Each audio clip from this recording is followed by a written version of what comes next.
What is up, Sideways fam? Welcome back to the channel, and today we're going to go ahead and learn and see, will the Rx300 run after the timing belt snap? This engine has a 1MZ-FE engine, V6 3.0 liter in it. As you can see, it is a 300 version of the Rx300, so let's go ahead and check this out right now, get this thing fixed, and see if we can get it running again. Today we're going to be working on the wife's Rx300. We had a little incident with this thing.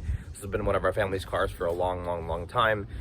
This is a V6 engine that's pretty popular in the Toyota Camry and some of the other engines that are there. So Caden and me are going to be working on pulling apart the timing belt right now. It actually snapped on my wife while we were driving. We had to go ahead and kind of pull the car back over here. My buddy Angel helped me out. So we're going to be going ahead and seeing if all of the stuff they say online is true. Apparently these engines, because for these cars, it's like a 98 to 2003 or something. These cars are apparently non-interference engines. So we'll find out today. I don't believe we're going to have any issue with any of that. So apart right now, Caden's going to be sharing the part with me in the driveway. Hopefully it's not interference. We can get the car back up and running, and I'll be showing you guys how to do a timing belt on an Rx300. Anyway, so I was mistaken. It is a VVTi engine. Yeah, so what we're gonna do, first of all, we got everything in here. You can see the belt that snapped right here. So we're gonna go ahead and remove the cruise control. We're gonna go ahead and remove this mount right here. We're gonna have to get this whole entire assembly right here. It's all aluminum right here. That kind of supports this mount. It bolts to the front of the engine. We'll have to go ahead and get all this off to be able to remove this plastic right here. And once this plastic's off, we'll be able to pull this off, so that which is going to be close to the water pump down there, and then there'll be a lower cover down there by the timing. But it's pretty similar to a Supra, actually. It's just a weird little V6 kind of setup for it. So I already went ahead and removed all this. So it's actually a little bit different than what I had seen online. This bracket actually just lays like this. Oh yeah, like this thing. There's a little nub that it sits in right here, but it sits like that, and then the whole entire mount assembly goes up and in here for the upper. So there's these two long bolts that come out right here that ran through all the way down like that. So pretty cool that all comes out. And then on this one, actually, in the video that I watched originally, there was a bunch of crazy up here, but on this one, it's actually pretty simple. Once you get that off and get the mount off, this whole cover just comes right off, and didn't actually look too hard to get off and work on. So maybe be a little bit easier than the Camry version of this engine.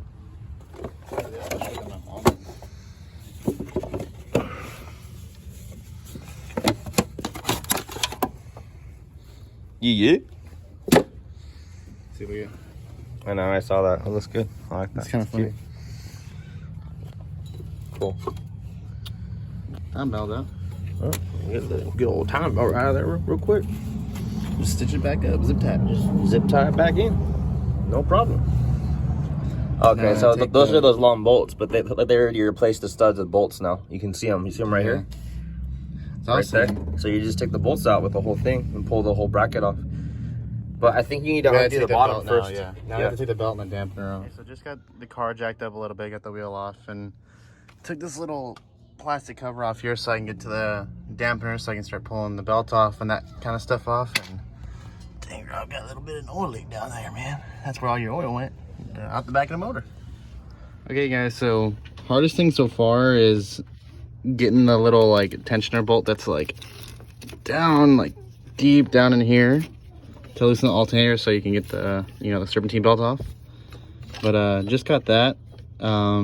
But yeah, I had to like move like this like AC line out of the way to try to get the tools that I brought down in there. So yeah, I just got this off. Now I'm gonna go and take the dampener off really quick, and then pretty much take the belt off and redo it all. So the idler on here is bad. You can hear it making noise, but nothing seized. He already went and pulled the belt off so we can get down there. You'll have to go ahead and break this front bolt loose right there, and then down here you're gonna have a tensioner. I don't know if you can see that right there, but there's a bolt right there that you'll need to loosen with the little front nut. You need a 22 socket like a JZ to go ahead and blast that off. Caden already blasted it off with the impact gun. Then you'll go ahead and use a standard 2JZ pulley puller for all Toyota and everything. It's gonna use one of these. Good old things right here. You put two 12 bolts down the side of it, bolted onto the crank pulley, and as good as that, he'll be good to go. So once he gets that off, he'll have to go ahead and remove the hydraulic tensioner that's going to be right here. Also, we got an oil leak coming from somewhere over here. Yeah, then we can go ahead and get this rotated back to TDC. Go ahead and put the belt on, and I think we're still going to have to remove this bracket right here to get the belt to go through. So okay, so this motor has a secondary belt for like the power steering, just kind of like a Miata or whatever, you know, has the two belts. So basically you just got to get this little 12 nut right there. I already loosened it, made sure that was the right one so I didn't look like an idiot on camera. And then yeah, you just yank this belt off. Now this one's off. Now just to put the little pulley puller on this sucker and then pull this bad boy off. All right guys, and after you just use that little puller, you know, you put the two 12s in those bolts and you screw that piece in. She comes out nice and good. Gets her out. You know, sometimes she might be a little stuck on there, but nothing too crazy. Now all I gotta do is take off this bottom cover and then, like, you know, like the little crank collar, that kind of stuff, take that stuff off. So bam, the little cover is off with those 310s. One goes like right here, the other up above the tensioner, and then one right here. So now after that, take this pristine timing belt out. You know, nothing wrong with this one, and time to replace it. So loosen the two 12s, kind of like a Supra down here, so we get some slack in this thing, a little bit more slack. And then, you know, take this off, make sure you put it on the right way. You can see like where the, you know, the belt was. So just make sure it goes on the right way. You can see this ring's a little bit different than this side. So put that down facing over here. And then yeah, I'll loosen these two 12s and I'll make Rob come and do it so I don't blow up his car. The tensioner's loose with those two little 12s over there. I'm gonna put the crank, you know, collar bolt back in, or whatever it's called, back in. Make sure that this bottom piece is at TDC. Same thing with these cams. Want to make sure that top dead center. So yeah, not too much more. did I even draw that straight? I thought I drew that pretty straight.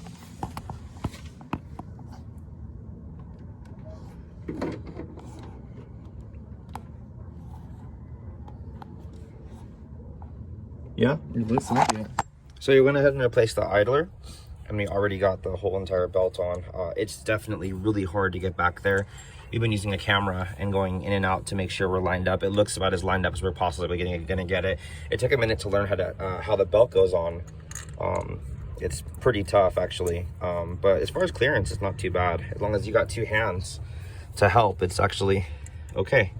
So I think we're gonna test fire it like this, just to make sure that the valves aren't bent. We're not wasting our time. And this kit that we got on this car is only like a $50 timing kit. So timing belt with the little idler and a few gaskets and stuff. So I guess we'll see. So just like that, she's all together. We originally lined up TDC to those two dots, but that's not the case. There's, I don't know if you can see, but there's another dot that's down in here. There it is. That's supposed to be the top dead center bolt or dot, not that one. So we were scared for a bit that the engine was blown because it wasn't starting, but that's all together. The timing belt's on. So now to just do all those steps that I said originally in reverse. So then we'll take it for a quick test drive. Alrighty guys, so let's give her a try. See if we're all right, if we're all right. Hell yeah. Nice. Look at that mileage on this thing, you guys. 270,000 miles and still running like a champ. All right, let's go ahead and go give her a test drive. Oh yeah, she drives good. Oh yeah, this is so nice. Got the AC and everything else going. Yeah. I honestly can't believe this actually even worked. I mean, every engine typically that we deal with, or that you deal with that isn't Toyota, usually is an interference motor. I did check online. It did say that this is going to be a non-interference motor. I didn't believe it. It's a V6, it's VVTi. And it happened while we were on the gas, you know what I mean? So I was like, oh crap, that's the end of the motor, gonna be horrible. But hey, got our $45 whatever timing kit with a new tensioner, new idlers, new belt, new, you know, all the good new stuff. And everything looked pretty good for, you know, even though it was a cheap kit, a little Amazon kit, it's all working good. The belt was good quality, so put it on. I was like, hey man, we spent 60 bucks or 40 bucks on the kit. If it doesn't work, I mean, car's going to pick your part anyways. It's going to pay you back anyways for the belt that we buy. But, you know, the timing's pretty close to Supra stuff. Since we're a Supra shop and we pretty much do nothing but this stuff, wasn't really a big deal. I mean, you got an extra, you know, it's just wider set and a little bit different, but Toyota's Toyota, you guys. So anyways, to fact checked everything and just to put it out there so everybody knows, these engines, this is a 2000 Lexus RX300. I don't know what years those were. I believe it's 99 to maybe like 2003 or something like that. But you guys can fact check Wikipedia for that. But yeah, non-interference engine, you guys. How lucky are we from that thing? I think it also came from the Toyota Camry, possibly like the ES300. So obviously these engines are used a lot, and we got a hell of a lot of mileage on this thing. This thing has been a trooper. Maybe not the most powerful engine out there, but I mean, they do a damn good job of doing it. So hope you guys enjoyed the video. We're gonna go ahead and get some more maintenance and stuff done on this thing in the next few weeks. This is the wife's car. Just glad it's up and running again for her and the kids. So until next time, guys, peace.